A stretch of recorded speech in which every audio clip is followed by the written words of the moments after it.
우리가 무엇을 믿고 사느냐? 우리가 믿는 것은 나름대로 믿을 만한 것을 믿고 삽니다. 나름대로 판단을 해서. 근데 그 무엇을 믿을 것인가 하는 문제에서 보통 우리가 생각하는 것은 우리의 이성 아니면 우리의 오감을 사용해서 느낄 때, 이성적으로 이해될 때 우리가 믿습니다.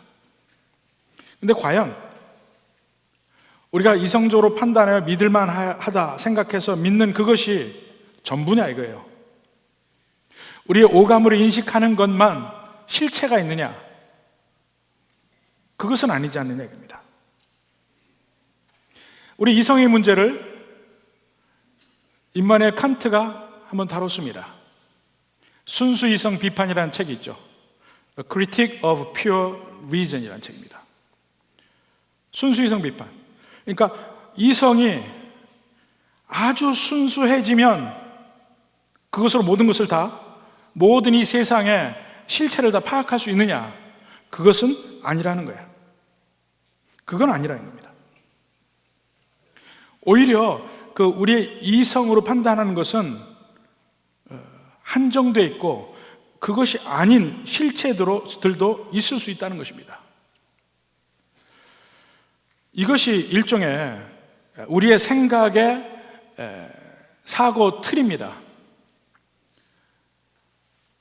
이러한 면이 이 신앙생활에도 그대로 접목이 됩니다. 우리가 신앙은 이런 것이다 하고 생각하는 일정한 나름대로의 틀이 있습니다. 근데 바로 그런 면에서 우리는 좀 더 어떻게 하는 것이 좀 더 신앙적인가? 어떻게 하는 것이 좀 더 종교적인가? 어떻게 하는 것이 좀 더 거룩한 것인가? 이것을 추구를 하는데 바로 이 준거 틀이 잘못되면 어떻게 되는 얘기입니다. 이 frame of reference라고 그러죠. 준거 틀. 이 관점이 잘못되면 같은 현상을 봐도 전혀 다르게 해석을 합니다. 지금 오늘 9장에 와서는 계속 다른 그룹의 사람들이 예수님께 이의 제기를 많이 합니다. 그럴 때 그들이 가진 그 준거틀, 그들이 가진 관점, 이것이 과연 옳으냐 하는 문제예요. 예수님은 지금 바리새인들이 생각하고 있는, 아니면 서기관들이 생각하고 있는 그 신앙에 대한 관점이 문제가 있다는 거예요.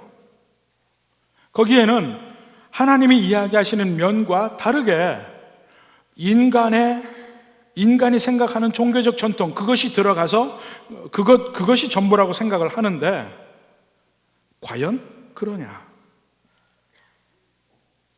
오히려 그 인간이 만든 그런 종교적 전통, 이런 것이 하나님께서 우리에게 이야기하고자 하는 그 모든 것에 반대될 수도 있고, 오히려 하나님이 우리에게 주시고자 하는 그 계시, 메시지, 이거를 오히려 뒤집으려고 할 수도 있고, 이런 것일 수 있다는 것입니다. 그래서 예수님이 이 땅에 오신 이유를 잘 보지 못해요. 그들은 예수님이 이 땅에 오셔서 하시는 일의 의미를 그들은 오해하기 시작합니다.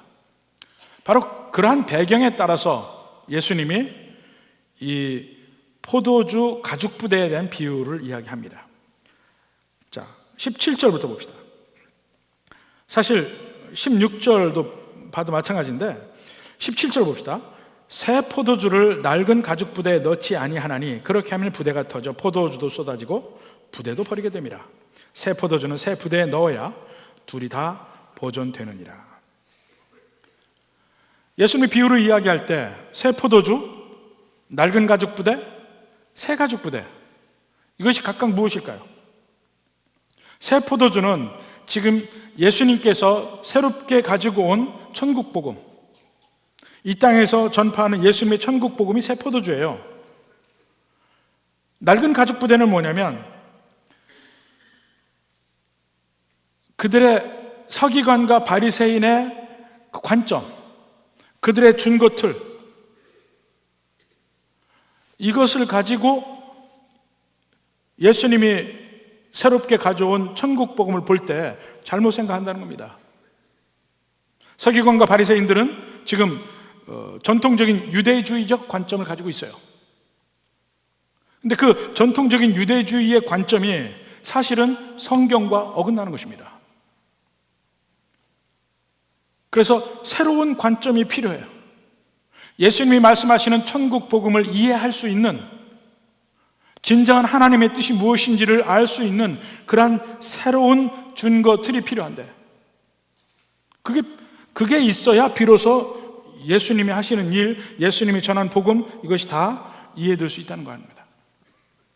물론 이 성경이 말씀하지 아니한 유대교의 전통들이 있습니다. 근데 그러한 전통들, 물론 성경에서 내놓은 것도 마찬가지지만 이런 것 중에서도 예수님이 인정하는 것들이 물론 있어요. 가장 대표적인 예가, 예수님은 회당을 인정합니다. 회당이란 포로 이후에 생긴 시스템이 회당제도예요. 회당 또는 이것을 회당을 시나고그라고 그러죠. 이게 뭐냐면, 자, 포로 전까지는 이스라엘 땅에 성전이 있었습니다. 모든 이스라엘 백성들은 1년에 3번 바로 성전에서 제물을 드리고 하나님을 예배하고 또 죄 사함을 받고 뭐 이런 모든 하나님과의 교류하는 시스템이 성전을 중심으로 있었는데, 자, 북쪽의 이스라엘은 아수르에게 멸망했죠. 남쪽의 유다는 바벨론에게 멸망했죠. 그래서 이 사람들이 다 흩어져 살게 되었어요. 지금의 이란, 이라크 땅, 페르시아 지방, 또는 그루지아, 아르메니아, 그 러시아의 남부 흑해 연안에 그 지방에 유대인들이 흩어져 살고, 남쪽으로는 애굽까지 이스라엘 백성들이 흩어져 살았습니다. 그들은 성전이 없어요. 성전은 회파되고 없습니다. 그럴 때 그들의 신앙의 중심이 각 지역마다 유대인들이 모인 데마다 회당을 짓습니다. 그래서 유대인들이 안식일날 모여서 함께 예배드리고 함께 신앙을 나누고 모든 그들의 삶의 중심지가 회당이었어요. 예수님이 이 땅에 오셨을 그때에도 이 회당들이 각 지역에 있습니다. 사실 그때만 해도 성전이 다시 재건되었거든요. 헤롯의 성전이 예루살렘에 있었습니다. 그럼에도 불구하고 회당이 건재하고 각 지역마다 신앙의 중심지로서의 역할을 하고 있었는데, 예수님 그거 인정하셨어요. 거기에 대해서 공격하지 않았습니다. 필요 없다고 안 했었어요. 오히려 회당에 가셔서 그들에게 복음을 증거했죠.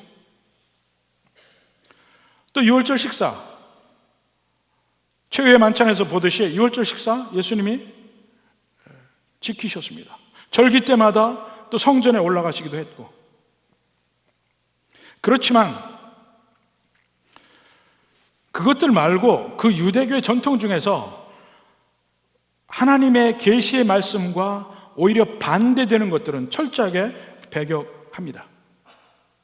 그러니까 실질적으로 예수님이 이 땅에 오셔서 모든 유대주의 모든 걸 다 반대하는 것도 아니고, 구약의 모든 시스템을 다 뒤집는 것도 아니고, 오히려 그것을 완성하기 위해 오셨다고 이야기를 합니다. 마태복음 바로 5장 17절에도 마찬가지죠. 내가 율법이나 선지자를 폐하려 온 줄로 생각하지 말라. 폐하려 온 것이 아니요 완전하게 하려 함이라. 이 말로 대신할 수 있어요. 완전하게 하려 함이라. 지금 바리새인들이 믿는 그 신앙, 서기관들의 신앙, 심지어는 여기 세리요한의 제자들의 신앙은 다 완전치 않다는 거예요. 문제가 있다는 얘기입니다. 자기들은 나름대로 가장 경건한 삶을 살기 위해 노력을 해요. 바리새인은 바리새인대로, 서기관은 서기관대로 노력을 하지만 그 완전함을 추구하는 그들에게 바로 그 방향이 잘못됐다고 이야기를 해요. 그들은 형식주의에 자꾸 치우치는 거예요. 형식주의. 그러니까 그 모든 하나님이 주신 모든 계명의 진정한 뜻이 무엇인지를 그들은 제쳐놓고 형식에 치우치고 형식에 매달려서 그것이 경건한 신앙생활의 전부라고 이야기를 합니다. 근데 그들이 가장 걸리는 문제가 뭐냐면 호세아서 6장 6절에 이야기하는 말씀. 나는 인애를 원하고 제사를 원하지 아니하며 번제보다 하나님을 아는 것을 원하노라. 사실 바리새인의 믿음이 다 여기에 걸리는 겁니다. 그들은 제사를 중심으로 해요. 오히려 그 하나님을 잘 믿는다고 만들어 놓은 자세한 그 구체적인 제사의 법, 신앙생활하는 법, 구체적인 모든 법들이 사실은 근본적인 하나님의 뜻을 거스르고 있는 것이라는 겁니다. 그들은 안식일을 지키는 아주 공교한 법들 다 만들어놔. 어떻게 하나님께 나아갈지 여러 가지 방법들을 나옵니다. 근데 정작 그들에게 빠진 게 뭐예요? 사랑이 빠져요, 사랑이. 지금 수요일날 우리가 계속해서 신명기를 보고 율법을 보고 있지만 거기서도 보면 볼수록 율법이 이스라엘 백성들의 모든 행동을 제약하려는 것이 아니고 그 속에 담긴 하나님의 뜻은 하나님을 사랑하고 이웃을 사랑하라는 내용이라 이겁니다. 근데 그 당시 율법사들이 이것을 이해를 하고 있었어요. 한 율법사가 예수님께 나와서 이야기하죠. 내가 무엇을 하여야 영생을 얻으리까? 예수님이 질문합니다. 성경에 뭐라고 써 있느냐? 하나님 사랑하고 이웃 사랑하라. 그럼 네가 가서 그대로 해라. 분명히 신명기의 모든 율법이 결국은 하나님 사랑, 또 다른 것이 이웃 사랑이라는 얘기를 했어요. 근데 근본적인 그 이웃 사랑의 정신을 잊어버리고 형식만 남은 거야. 그것이 바리새인들의 신앙이었어요. 그러한 형식주의적 관점에서 예수님이 이야기하는 새로운 복음을 이해할 수 없다는 거예요. 전혀 이해할 수 없다. 이제 그런 면에서 16절에도 같은 말이에요. 이 포도주 가죽 부대하고 같은 말. 생배 조각을 낡은 옷에 붙이는 자가 없나니 이는 기운 것이 그옷에 담겨 헤어짐이 더하게 됨이요. 네. 낡은 것 안에 새로운 생배를 붙여봐야 안 맞는다 이겁니다. 그러니까 이 준거틀을 바꿔야 돼요. 생각의 관점을 바꿔야 돼요. 자, 예수님이 지금 16, 17절에 이 말씀을 하는 이유가 1절부터 15절까지 세 종류의 사람이 전혀 예수님의 뜻을 이해하지 못하는 걸 봅니다. 하나하나 한번 봅시다. 제일 먼저 1절부터 8절까지 예수님이 중풍병자를 고치실 때 중풍병자에게 먼저 뭐라 합니까? 예수님이 내 죄사함을 받았느니라. 그 소리를 듣고 서기관들이 이 사람 신성모독이네. 죄는 하나님만이 죄사할 수 있는 것인데 이것이 그들이 가진 낡은 가죽부대예요. 하나님만이 죄사할 수 있다. 그 외에는 아무도 죄사할 수 없다. 근데 새 가죽부대의 생각은 뭡니까? 새로운 시대가 왔다는 거예요. 바로 여기는 그 예수님이 진정한 대제사장이요, 진정한 완전한 제물이요, 성전이요, 구세주라 이겁니다. 예수님이 거기서 하신 말씀이 뭐예요? 인자가 죄를 사할 권세가 있다는 것을 가르쳐 주는 거예요. 인자가, 예수님이 바로 인자라는 겁니다. 세상의 왕 중의 왕, 만주의 주, 하나님이라는 것을 이야기를 하고 있어요. 죄 사하는 것, 맞다. 하나님밖에 죄 사할 수 없는데 내가 그 하나님이라는 얘기예요. 근데 그것을 못 받아들이는 거죠. 낡은 가죽부대, 낡은 관점이 있으니까. 두 번째로 바리새인들, 9절부터 13절까지 예수님이 세리 마태의 집에 가서 다른 세리들과 죄인들과 함께 식사를 하고 있을 때 바리새인들의 질문은 뭡니까? 왜 예수님은 하나님의 사람이라 하면서 죄인들과 같이 식사합니까? 그들의 낡은 가죽부대 생각은 뭡니까? 거룩함을 가지는 것은 세상과 구별됨이라는 거예요. 그래서 내가 거룩한 사람이면 죄인들과 함께 하지 말아야 된다. 이게 그들의 낡은 가죽부대의 생각이에요. 내 거룩함을 지키려면 함께 하지 말아야 된다. 소위 옛날에 수도원 운동 같은 게 바로 그런 거예요. 이 세상과 함께 있으면 자꾸 죄에 노출이 되니까 완전히 단절해서 우리가 거룩함의 생활을 하도록 하자.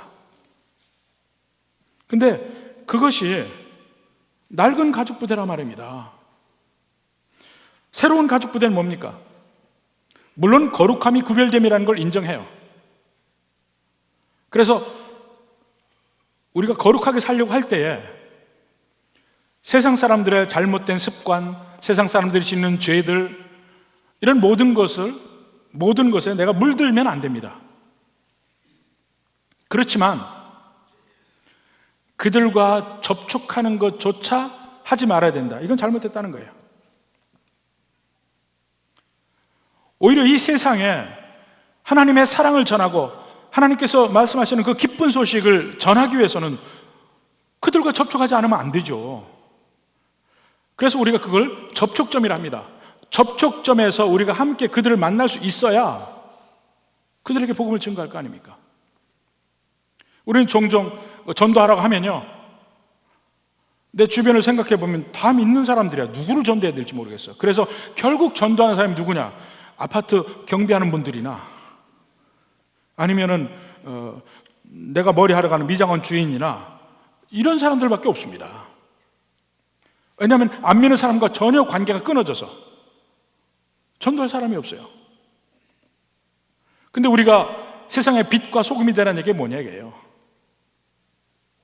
빛은 세상의 어두움을 공격합니다. 그들에게 영향을 미쳐서 그들이 깨끗해지도록 하는 것이 빛의 역할이에요. 근데 거꾸로 어두움이 빛을 어쩌지는 못해. 그러니까 내가 진정한 빛의 역할을 한다면 믿지 않는 사람과 만났을 때 그들이 나의 거룩함에 영향을 받지, 그들의 죄악됨, 그들의 불신앙, 이것으로 내가 거꾸로 영향받아서는 안 된다 이겁니다. 그렇지만 접촉을 해야 돼요. 그들에게 복음을 증거해야 되니까. 이것이 새 가죽부대의 생각이에요. 그들을 구원하기 위해서는 만날 수밖에 없다는 거죠. 그러한 바리새인의 낡은 가죽부대 생각이 바로 예수님의 행동을 통해서 계속 찢어지고 있는 거예요. 서기관의 낡은 생각이 계속 도전을 받고 있는 겁니다. 오늘 본문은 세 번째 종류의 사람을 얘기합니다. 세례 요한의 제자들. 그들은 금식 문제를 가지고 나왔어요. 그 제자들의 질문이 뭡니까? 요한의 제자들의 질문이 뭡니까? 왜 금식하지 않습니까? 지금 예수님이 마태의 집에서 세리와 죄인들과 함께 식사하는 장면을 지금 바리새인도 보고 있고 세례 요한의 제자들도 보고 있는 거예요. 근데 바리새인은 뭐라고 질문하냐면 왜 죄인들과 식사합니까? 라는 것이고, 세례 요한의 제자들은 왜 식사를 합니까? 하는 얘기예요. 왜 밥을 먹습니까? 금식을 왜 안 합니까? 근데 지금 세례 요한의 제자들이 왜 금식 안 합니까? 하고 묻는데, 거꾸로 세례 요한과 세례 요한의 제자들은 그들의 금식함에 대해서 세상에서 공격을 받고 있어요. 한번 봅시다. 마태복음 11장 18절 19절에 가서 봅시다. 요한이 와서 먹지도 않고 마시지도 아니하며 그들이 말하기를 귀신이 들렸다 하더니, 자, 그들이 금식하는데 귀신 들렸다 그래. 너무 자주 하니까. 19절에 인자는 와서 먹고 마시며 말하기를, 인자가 예수님이죠. 보라, 먹기를 탐하고 포도주를 즐기는 사람이요 세리와 죄인의 친구로다 하니. 금식을 하면 하는 대로 비방을 받고 안 하면 안 하는 대로 비방을 받고 어찌 되든 욕을 먹는 상황이에요. 근데 세례 요한과 그 제자들이 금식을 하는 면과 예수님과 그 제자들이 금식을 안 하는 면이 다른 출발점에서 이해를 할 수가 있습니다. 세례 요한은 회개의 세례를 전하러 온 사람이에요. 회개하라, 천국이 가까웠느니라. 그 회개의 세례를 이야기하면서 그것을 자기의 삶 속에 녹아지게 했습니다. 그러니까 그는 광야에서 살았죠. 거친 음식을 먹었죠. 석청을 먹고 살고, 그리고 옷도 거친 옷을 입었습니다. 그냥 가죽을 걸치고. 근데 그 삶 전체가 회개를 전하는 면을 그대로 자기의 삶에서 보여주는 거였어요. 그러니까 금식도 많이 한 거예요. 예수님은 어떠냐면, 그러니까 세례 요한의 제자들도 그 요한의 가르침을 받아서 금식도 하고 막 그런 그 금욕주의적 생활을 하는데, 세례 요한이 증거하고 있는 예수님을 보니까 우리처럼 생활을 안 하더란 얘기예요. 우리와 같이 그러한 경건한 삶, 자기들이 생각하는 경건한 삶이에요.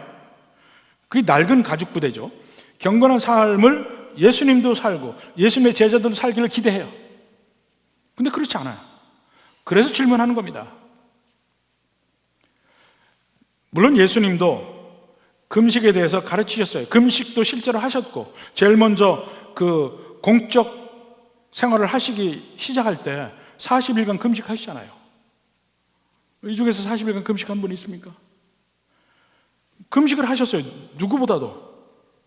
그리고 예수님의 가르침에서도 보면, 산상수훈 바로 그 앞에도 보면 기도에 대해도 가르치고 금식에 대해서 가르치고, 그리고 국률, 자비를 베품에 대해서도 가르치고, 이런 영적 교훈 중에 있습니다. 그렇지만 예수님도 물론 금식에 대해서 이야기를 하지만, 그렇지만 예수님의 사역의 특징을 이야기하면, 예수님의 사역의 특징은 세례 요한의 사역의 특징과 대비되어서 볼 때 그 사역에서 가장 두드러지는 것이 금식이 아니라 이겁니다. 오히려 예수님이 있을 때의 사역의 특징은 예수님과 함께 있으므로 그 주변의 사람이 전부 기쁨을 누리는 것이 예수님의 사역의 특징이라는 거예요. 누구든지 예수님께 오면 병도 고침을 받고 문제도 해결받고 강건해지고, 그리고 천국의 복음을 들으면서 마음에 모든 것이 정결해지고, 이런 기쁨의 요소들이 예수님께 있다는 것입니다. 그걸 이야기를 해요.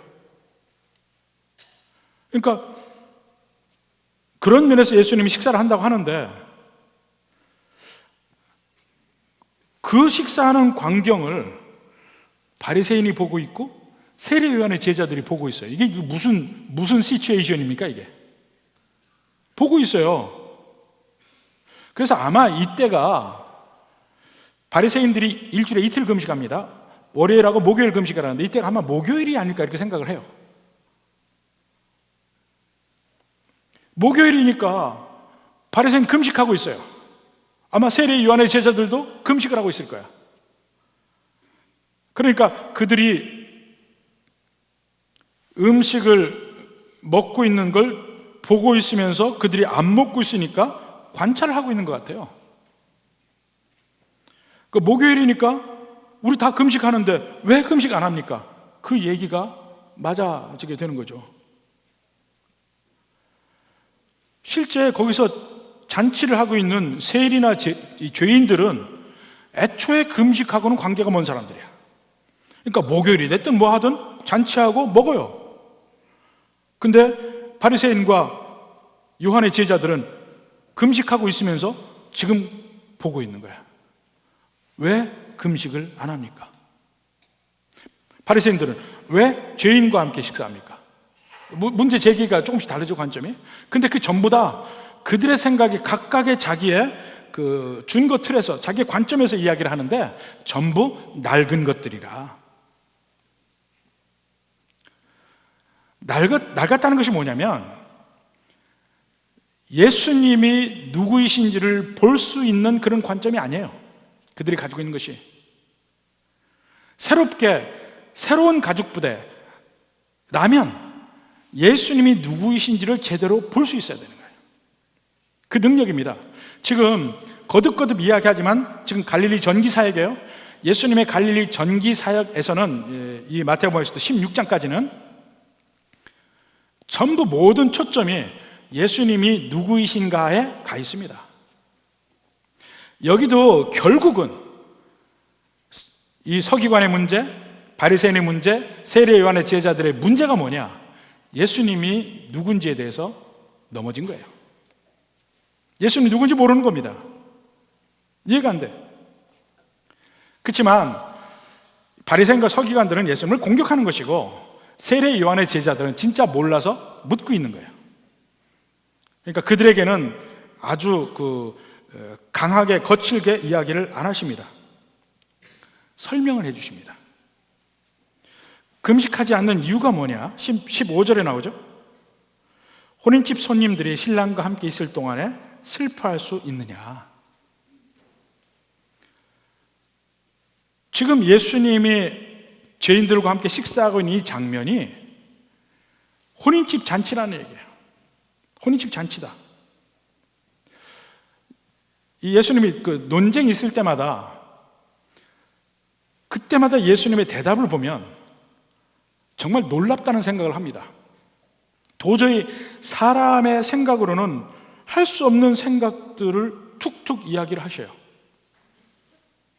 예를 들어서 가늠한 여인이 예수님 앞에 끌려왔을 때 어떻게 해야 될까요? 하고 묻습니다, 예수님께. 그때 예수님의 대답이 뭐예요? 죄 없는 자가 먼저 돌로 치라. 아무도 못 쳐요. 그러한 예수님의 답을 상상이나 했겠습니까? 예수님 앞에 예수님을 시험하라고 동전을 가지고 왔습니다. 지금 성전세를 내는 것이 옳습니까? 아닙니까? 모든 사람이 어떤 대답을 해도 예수님은 걸리게 되어 있어요. 내야 된다고 이야기를 하면 예수님의 이제까지 복음의 말씀이 다 뒤집어지는 것이고, 내지 말아야 된다고 하면 이제 유대인의 법에 걸리는 거예요. 그때 예수님의 대답을 봐요. 가이사의 것은 가이사에게. 이 동전에 누구의 상이 있느냐? 가이사의 상이 있거든. 가이사의 것은 가이사에게, 하나님 것은 하나님께. 상상할 수 없는 대답을 통해서 통쾌하게 그들을 물리칩니다. 여기도 마찬가지예요. 결혼식 날의 이야기래. 또 예수님은 질문에 대해서 질문으로 대답해서 상대편이 그 면에 대해서 생각하게 만드는 면도 있어요. 여기도 질문이죠. 혼인집 손님들이 신랑과 함께 있을 동안에 슬퍼할 수 있느냐? 대답은 너무 뻔하죠. 슬퍼할 수 없죠. 잔치가 벌어지고 있는데 혼자 금식하고 있으면 돼요? 옆에 사람이 이상해지는 거지. 제가 처음에 예수님을 믿을 때 막 전도를 받았어요. 유학생활 중에 이제 전도를 받는데, 그러니까 어떤 때 끌려갔다가 한 2주 쉬었다가 또 붙잡혀서 할 수 없이 또 끌려왔다가, 이 중에도 그렇게 해서 끌려오는 사람 혹시 있는지 모르겠어요. 그렇게 다녔어요. 근데 그렇게 되니까 불편하더라고.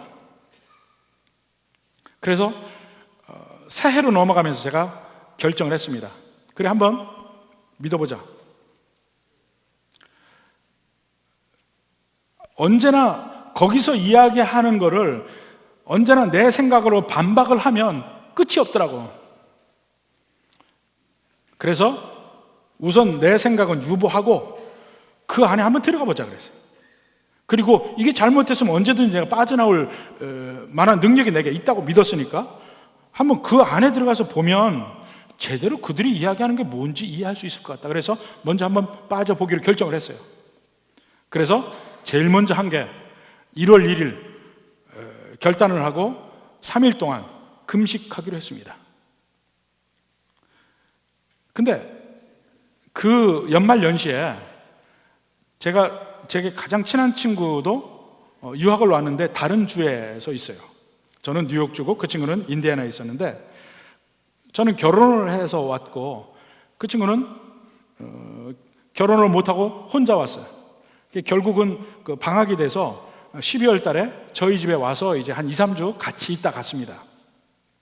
자, 이제 정월 초하라고 되니까 나름대로 잔치를 좀 해야 될 거 아니에요. 반찬도 달라지고 뭔가 같이 맛있게, 우리 부부하고 그 친구하고 셋이서 맛있게 먹으려 했습니다. 그러니까 제 아내도 그때 인제 살림을 배운 지 얼마 안 되지만 그래 나름대로 차려서 이제 같이 먹는데 제가 금식한다고 하니까 이상해지잖아요.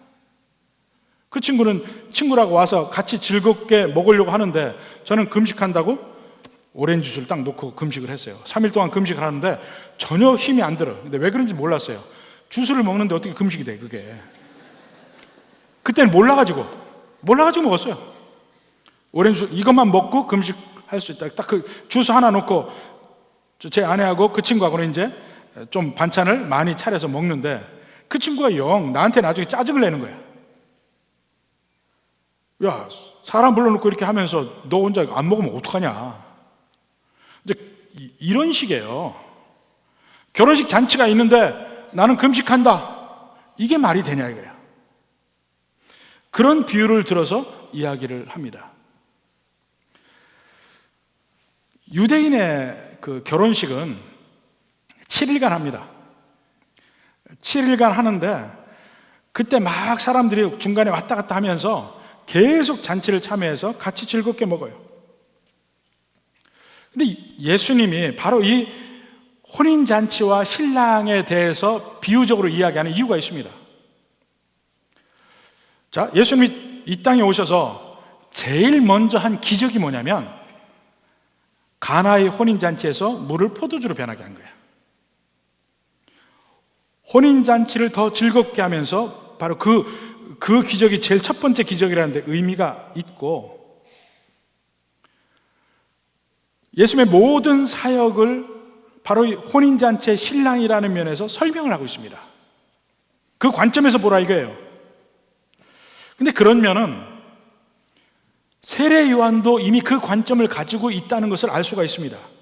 요한복음 3장 28절 29절 봅시다.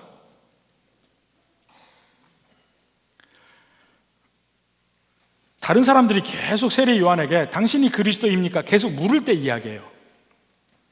3장 28절 보면 내가 말한 바 나는 그리스도가 아니요 그의 앞에 보내심을 받은 자라고 하는 것을 증언할 자는 너희니라. 지금 누구에게 이야기하고 있어요?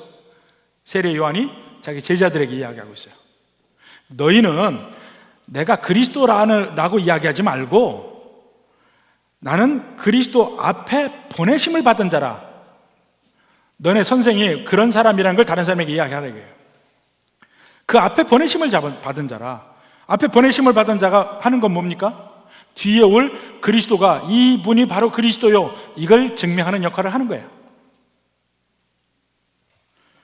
그 다음에 하는 말 봅시다. 29절에 신부를 취하는 자는 신랑이나, 결혼식 비유가 나오죠. 신부를 취하는 자는 신랑이나 서서 신랑의 음성을 듣는 친구가 크게 기뻐하나니 나는 이러한 기쁨으로 충만하리라. 요한은 자기 스스로를 이야기할 때 뭐라고 얘기했냐면 서서 신랑의 음성을 듣는 친구라. 자기 역할은 그거라 얘기입니다. 자, 여기서 유대의 결혼의 풍습을 여러분이 이해해야 이 역할이 뭔지를 알 수가 있습니다. 유대인의 결혼을 보면 제일 먼저 양가의 부모님이 혼인사약을 합니다. 근데 혼인사약을 하는 보통 신부집에서 혼인사약을 하는데 신랑도 같이 가요. 거기서 약혼을 합니다. 약혼을 하면 신랑은 아버지와 집으로 돌아와요. 다시 올게 그러면서 돌아가는 거야. 돌아가서 하는 것이 뭐냐면 자기 아버지 집 안에서 그 마당에 자기가 신혼을 살 집을 따로 짓습니다. 신랑이 그걸 쳐요. 집을 지어. 집을 짓고 다 지으면 이제 아버지가 결정하는 거야. 다 됐구나.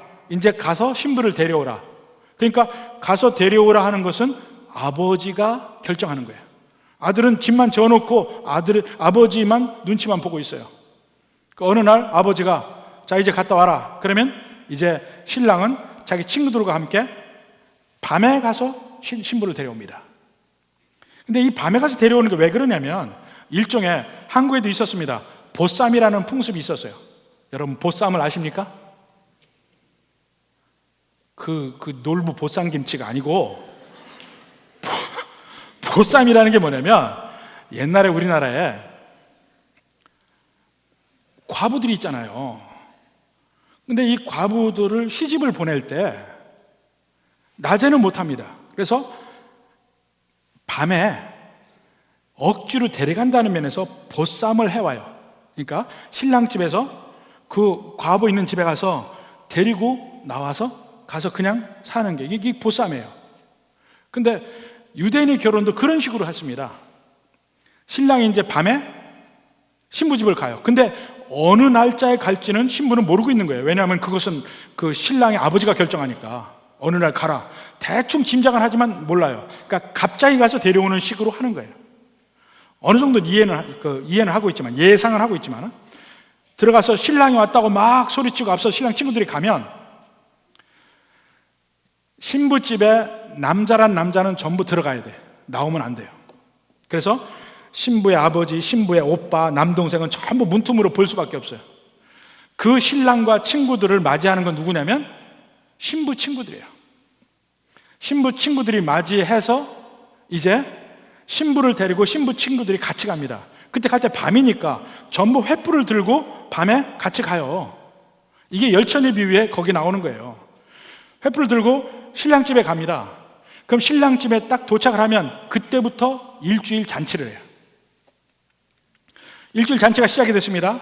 그러면 신랑과 신부는 어디로 가느냐? 신랑이 지은 집 속에 들어가요. 둘이서. 바로 이게 신방이야. 들어가면 둘이 딱 들어가게 하고 일주일간 못 나와요. 잔치하는 동안에 그들은 못 나와. 언제 나오냐? 마지막 7일째 마지막 날에 나와서 잔치에 같이 참여합니다. 근데 그때에 신랑 신부가 들어갔잖아요. 그러면 신랑 친구 하나가 그 신랑의 신방 옆에 서 있습니다. 서 있으면 잔치는 밖에서 벌어져요. 그 서 있으면 안에서 신호가 옵니다. 우리 합궁했다 신호가 와요. 합궁이 뭔지 알죠? 네? 합궁이 뭔지 알죠? 모르는 사람은 집에 가서 엄마한테 물어봐요. 합궁했다 신호, 그것을 밖에서 신랑 친구가 기다리고 있는 거예요. 합궁했다면은 신랑 친구가 듣고 잔치하는데 나가서 드디어 합궁했습니다 이야기하면 전체 잔치가 와 하면서 잔치가 더 기쁘게 되는 거야. 그렇게 하면서 마지막 날 신랑 신부가 나와서 7일째 잔치에 참여해서 7일째 잔치가 가장 성대한 결혼식 잔치가 돼요. 이게 유대인의 결혼식이에요. 근데 세례 요한은 자기의 역할이 뭐라고요? 서서 신랑의 음성을 듣는 친구의 역할이야. 신랑과 신부가 합해졌다는 것을 전하는 역할이라고 합니다. 기쁨으로 그 기쁨을 다른 사람에게 전하는 것.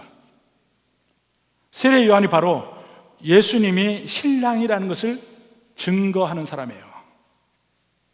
근데 이게 뭐냐면, 자, 지금 세례 요한도 결혼식의 비유를 하죠. 예수님도 결혼식의 비유를 하죠. 이게 구약의 배경이 있는 얘기입니다. 구약에서 뭐라고 했냐면, 끊임없이 선지서에서 보면 하나님은 신랑으로 표현되어 있어요. 이스라엘은 신부로 표현되어 있습니다. 에스겔서 16장에 보면 자세히 나옵니다. 신랑된 이스라엘은 정말 아무것도 없는 그런 존재였는데, 신부 이스라엘은 그런 존재였는데 신랑 하나님이 그를 닦이시고 씻기시고 자라나게 하시고 양육하시고 아름답게 하셔서 결혼을 한다. 이스라엘과 하나님의 관계가 그런 관계라는 거예요. 신랑 신부 같은 관계라는 거예요. 근데 그 신부가 딴짓을 해요. 행음을 해. 다른 남자를 보고 다녀. 이 다른 남자가 누구예요? 바알신이야. 바알신. 다른 남자를 보고 다녀. 그러니까 신랑된 하나님은 그 행음하는 신부를 데려다가, 그 행음하는 신부가 어느 정도냐면, 호세아가 자기 아내 고멜의 일을 그대로 하잖아요. 고멜이 호세아의 아내임에도 불구하고 나가서 다른 남자를 만나고 다녀요. 그 호세아가 준 그 포도주, 호세아가 준 곡식, 그걸 다 가지고 다른 남자에게 주면서 다 줬는데 주고 나서 다른 남자 따라갔는데 완전히 다른 남자가 배반을 하고 그를 노예시장에 파는 거야. 그럴 때 하나님이 호세아에게 가서 네 마누라 고멜을 사와라 그래. 그리고 같이 살으라. 호세아 마음이 어떻겠어요? 네 마음 어떠냐? 바로 그게 이스라엘에 대한 내 마음이다 그러는 거야. 그러면서 하는 말이에요. 자, 호세아서 2장 봅시다. 호세아서 2장 14절에서 20절까지 봅시다. 그러므로 보라, 내가 그를 타일러 거친 들로 데려가서 말로 위로하고. 자, 지금 이미 하나님이 신랑이에요. 이스라엘이 신부예요. 근데 어떻게 하겠다고 얘기하냐면 그를 타일러 거친 들로 데려가서, 그들은 성읍에서 살았다는 거야. 근데 거친 들, 아무도 없고 이 행음할 다른 남자를 절대로 만날 수 없는 거친 들로 데려간다는 거야. 신부인 이스라엘을. 거기서 다시 위로를 하고 다시 관계를 회복해. 하나님이 이스라엘과 관계를 회복해서 다시 복주시겠다는 얘기야. 자, 그렇게 해서 거기서 아골골까지 소망으로 삼아 16절에 봅시다. 16절. 여호와께서 이르시되 그날에 네가 나를 내 남편이라 일컫고 다시는 내 바알이라 일컫지 아니하리라. 하나님을 내 남편이라고 일컬을 것이다 이겁니다. 하나님이 하신 말씀이에요. 19절 봅시다. 내가 네게 장가들어 영원히 산다. 하나님과 하나님의 백성의 관계를 부부관계로 표현하고 있어요. 부부관계. 자, 공의와 정의와 은총과 긍휼이 여김으로 네게 장가 들며, 그 다음에 20절에 진실함으로 네게 장가 들리니 내가 여호와를 알리라. 구약 전체에서 하나님과 이스라엘의 관계가 부부관계로 표현됩니다. 그러니까 이 부부관계가 어떤 관계냐 하는 것은 여러분의 부부관계를 통해서 이해하게 되어 있어요.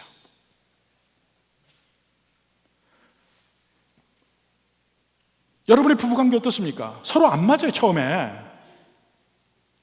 서로 싸우기도 하고 서로 상대편을 의심하기도 하고 서로 이기적으로 하고, 그 부딪히는 관계 속에서 점점 과정에 점점 하나가 되어가는 과정을 가져요. 그러면서 아, 부부라는 게 이런 관계구나 하고 이해할 즈음에 성경을 다시 보면 하나님과 이스라엘 백성의 관계가 그런 관계라는 거예요. 상대편이 부족해도 다시 데려와 살고 다시 데려와 살고, 그게 부부관계라는 거예요.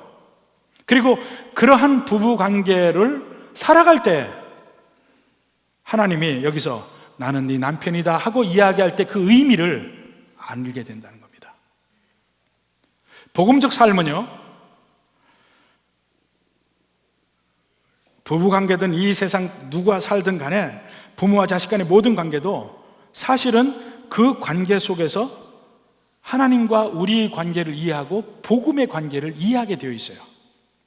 그냥 이대로 하라 저대로 하라 원수를 사랑하라 이 모든 것이 나를 억압하는 명령인 줄만 아는데 그게 아니라 이겁니다. 오히려 그것을 통해서 원수를 사랑하신 하나님, 나를 사랑하신 하나님, 부부관계에서 끝까지 참고 지내면서 하나가 되는 그 면을 통해서 나를 버리지 않는 하나님을 경험하는 것입니다. 경험하는 것이에요. 그래서 이스라엘 백성과 하나님의 관계도 신랑과 신부의 관계로 이야기를 해요. 바로 이것을 다 알고 있어요. 바로 그때 그 알고 있는 그 준거 틀에서 예수님이 스스로를 신랑이라고 이야기해요. 스스로를 신랑이라고. 그럼 예수님이 지금 무슨 얘기하고 있는 거예요? 내가 하나님이라는 얘기를 하고 있는 거예요. 지금 여기 논쟁의 그 수면 위에 올라가 있는 얘기는 금식이지만 사실은 여기서 얘기하고 있는 것은 금식 얘기가 아니에요. 예수님이 누군가 하는 문제입니다. 내가 신랑이다, 그 얘기하고 있는 거예요. 구약에서 얘기하는, 지금 호세아서 2장에서 내가 너희 남편이다 이야기할 때 지금 예수님이 똑같은 말 하고 있는 거예요. 내가 신랑이다 그래요. 자, 앞에서는 예수님은 내가 하나님의 아들이다, 또 인자다, 내가 신랑이다, 이 모든 말이 나는 하나님이다, 이것을 거듭거듭 반복적으로 이야기하고 있는 겁니다. 근데 그 예수님에 대해서 그들이 이해를 못하니까 계속 서기관의 질문, 신성모독이다, 바리새인의 질문, 왜 죄인과 먹느냐, 또 요한의 제자들의 질문, 왜 금식 안 하느냐, 이러한 질문을 하게 된다는 겁니다. 예수님을 바로 보면 그러한 질문을 안 하게 되는 겁니다. 예수님이 이 땅에서 계시는 것은 마치 혼인잔치에서 잔치 중인 것과 같다 이겁니다. 신랑이 우리와 함께 있으니까 그 주님이 함께 있음으로 말미암아 우리는 이 세상에서도 기쁨을 누리게 되는 거예요. 기쁨의 요소가 빠지면 안 돼. 주님과 내가 함께 동행할 때는. 후반부에 그러나 신랑을 뺏길 날이 이르리니 그때는 금식할 것이니라. 예수님이 금식 자체를 반대하는 건 아니에요. 그러나 적절한 때에 할 수 있다는 거예요. 예수님이 떠나신 이후로 다시 오실 그 기간 동안에 우리는 금식도 할 수 있다는 겁니다. 근데 이 금식은 꼭 해야 되는, 그 바리새인들이 이야기하는 것처럼 꼭 해야 되는 것은 아니에요. 우리가 하나님 앞에 하나님의 사랑을 고백하는 순간, 하나님께 또 내 모든 것을 구하는 그 순간에 금식도 할 수 있어요. 안 한다고 해서 죄는 되지 않습니다. 금식도 거꾸로 금식을 하는 것이 자랑의 도구가 돼서도 안 돼. 자연히 하나님 사랑할 때 나오는 행동 중에 하나일 수밖에 없습니다. 우리가 하나님의 사랑을 알면 세상을 살아갈 때도 하나님이 기뻐하시는 삶을 살잖아요. 그게 합당한 삶을 사는 겁니다. 하나님의 영광을 위해서. 그 중에 하나가 금식하는 것도 들어간다 이겁니다. 사랑의 결과물, 그 관계 속에서. 그러니까 이것은 그냥 마치 그 후기처럼 이야기하는 거예요. 금식에 관해서는. 이 금식의 일을 통해서 지금 현재 예수님이 그 바리새인들이 금식하는 그날에 금식하지 않는 이유를 분명하게 이야기합니다. 내가 있는 동안은 잔치의 날이기 때문에 금식 안 하는 것이다. 실질적으로는 예수님이 누구시냐 하는 것을 이야기하고 있어요. 여러분에겐 예수님이 누구십니까? 예수님이 여러분에게 누구신지 그 여러분의 관점에 따라서 여러분의 삶이 달라집니다. 여러분의 삶을 보면, 거꾸로 여러분의 삶을 보면 여러분이 예수님을 어떻게 느끼고 있는지를 알 수 있어요. 그게 같이 가는 겁니다. 예수님이 누구신지 계속해서 나올 때 마치 나와 관계없이 그냥 우리의 머리로 예수님은 이런 분이구나, 이것만 이해하면 된다, 이렇게 생각하면 안 돼요. 계속해서 예수님이 이런 분이라는 것을 이야기할 때 우리에게 질문을 하고 있는 겁니다. 당신에게는, 너에게는 예수님이 어떤 분이냐? 그러면 거기에 따라서 내 삶의 방향과 삶의 질이 달라집니다. 똑같이 질문합니다. 여러분에게 예수님은 어떤 분이십니까? 여기에서 다시 한번 확인하시고 다시 한번 생각하시고 여러분의 삶에 바로 그 면이 다 어디에서 나타날 수 있기를 주님의 이름으로 축원합니다.